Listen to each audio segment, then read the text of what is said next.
My first few years of teaching, like all of us, I was ready to save the world. I opened up all my classes with a question or an article. I asked students to reflect or critically think about the topic put in front of them. For the life of them, my students could not do it. They would sit there for minutes at a time just waiting for the correct answer. They'd been told to critically think, but had never been taught how to do so. In a world of standardized testing, the students were only worried about the correct answer and moving on to the next task. I would put a quote such as, "Never a failure, always a lesson," and waited for them. Me asking them to critically think or reflect proved very uncomfortable for my students.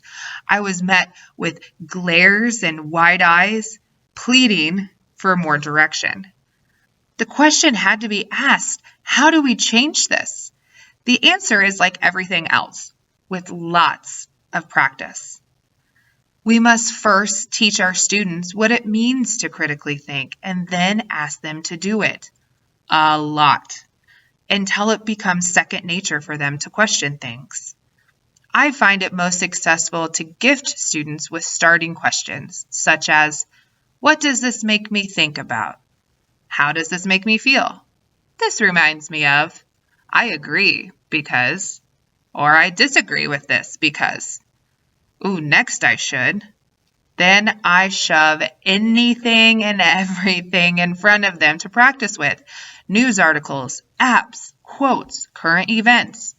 Give them the artifact to think on, the starters, then allow them to think quietly, even when it's hard for us.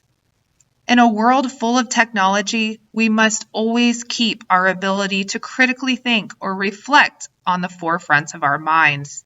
Is this information real? How should I interact on this app? How can this device help make my life easier? Technology can do a lot of things, but reflection and critically thinking is something we still hold dear to us. And for that, it is our responsibility to grow such a gift.